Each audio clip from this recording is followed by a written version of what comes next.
I'm Tyler Hendricks, and I welcome you to our second talk on the principle of creation. We'll be discussing the universal prime force, give and take action, and the four-position foundation. But let's start back with the Bible. Moses is revered as the great teacher of Israel. One day, after Moses had fled the Pharaoh's palace in Egypt, he was living in the land of Midian as a shepherd. And at the foot of Mount Sinai, an angel of the Lord called to him through a burning bush. Moses said that the people will say to me, "What is his name? And what shall I say unto them?" You see, God was giving Moses a lot of directions, and Moses needed God to tell him what he should say, how he should identify God. So he asked that question. And God said to Moses, "Tell them I am that I am. Thus shalt you say to the children of Israel, I am hath sent me to you." That's in Exodus chapter 3. So by this we know that God, the God of Moses, exists on his own, from his own power. I am that I am. All beings need energy in order to exist. So should God. Without energy, no entity can exist or multiply or act. So if God exists, God possesses energy for his existence. In the unification principle, we call this energy universal prime force. Now, God is the creator of all things. He makes all things exist.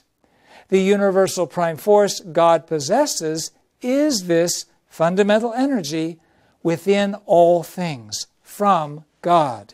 It is the fundamental energy for all beings to exist.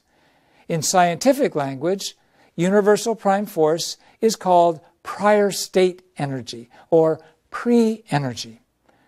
With this energy, God exists and creates. Now, energy that continues in one direction eventually reaches a limit and ceases to exist. For energy to have perpetuity, there must be bidirectional interaction. As we have seen, our God possesses dual characteristics, and all things in creation are created in partnership pairs. Thus, all existences function through reciprocal relationships between internal nature and external form, and masculinity and femininity. Both partake of God's universal prime force, but they do so in different ways. One part initiates, and that's the subject partner. The other stimulates, that's the object partner. Prompted by universal prime force, the subject partner gives its surplus energy to the object partner, and the object partner returns even greater energy to the subject partner. We call this reciprocal movement give and receive action.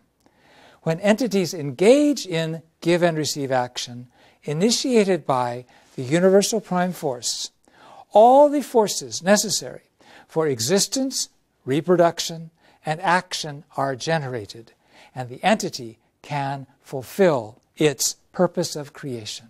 Reciprocal relationships of giving and receiving can be found between positive charges and negative charges, positive ions and negative ions, stamen and pistil, male and female, the exchange of oxygen and carbon dioxide between plants and animals, arteries and veins, inhalation and exhalation, consumption and elimination, husband and wife, myself and my neighbors, and all relationships. It's going on everywhere. It's universal. From the perspective of time and process, the universal prime force with God is the origin. The subject and object partners are the division stage, and through their reciprocal relationship, they form a union or an offspring of the origin. God, as the origin, is divided into two substances, after which they form one body. We call this process origin, division, union, action.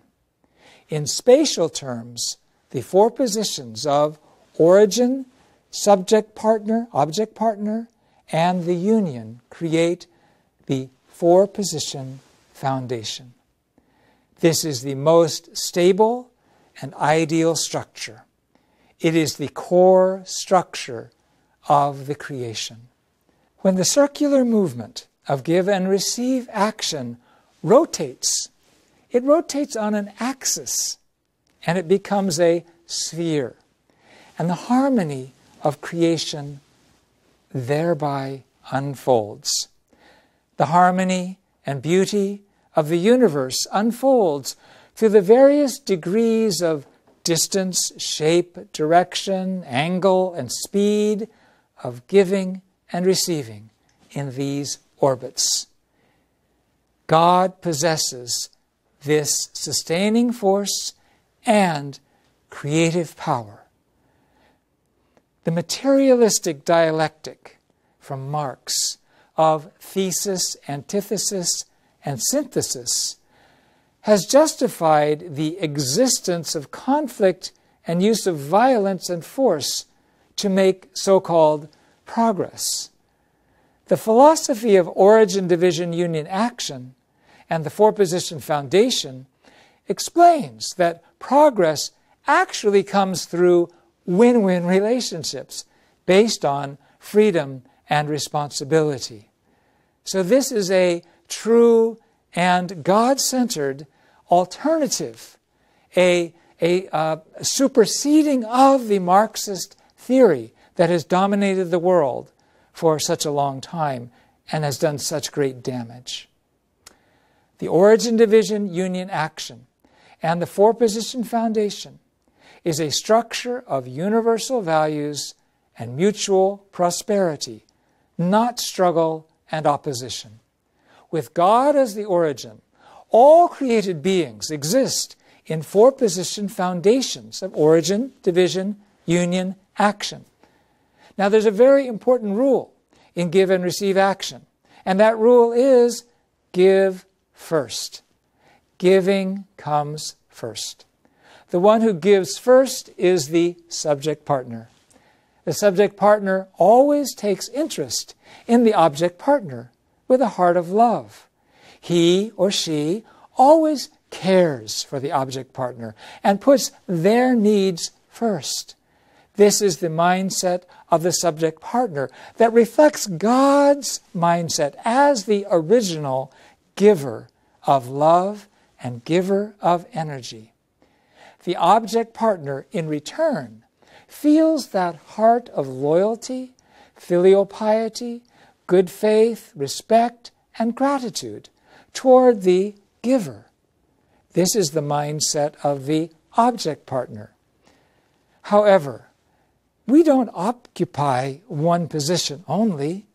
Each one of us, as an individual, exists in relation to 7 directions: up and down, front and back, right and left, and the center. We have different relationships with God and our parents, our teachers and employers, with our children, with our students and subordinates, with our seniors and elders, with our brothers and sisters, with our juniors and our younger brothers and sisters, with our spouse, with our neighbors and friends. Therefore, each of us acts as subject partner and object partner at the same time. We are multidimensional beings.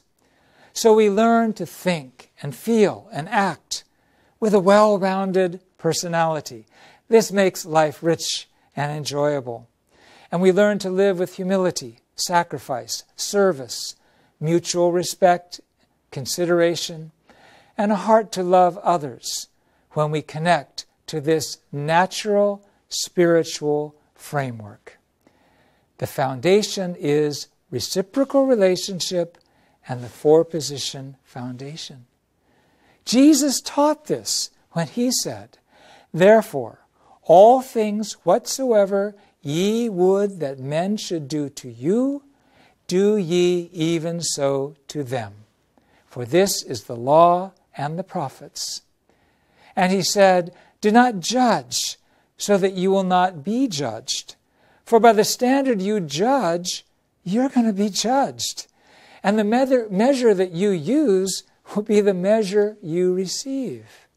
Give and receive action.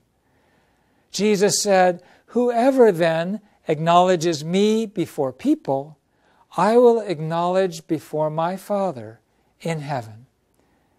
And Jesus went on to teach the same principle when he said, "Whoever gives even a cup of cold water to one of these little ones in the name of a disciple, I tell you the truth, he will never lose his reward."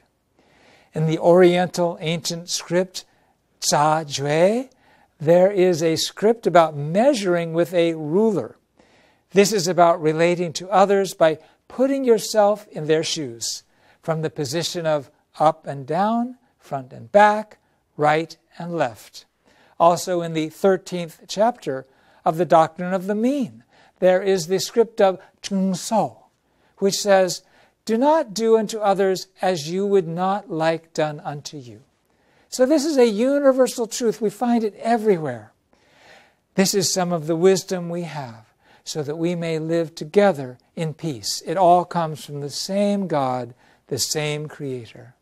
The goal of establishing a four-position foundation through give and receive action is a world of interdependence, mutual prosperity, and universally shared values.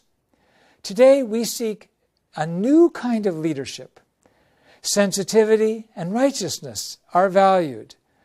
The unification principle shows the way for leadership of interdependence and mutual prosperity based on universally shared values, rooted in God.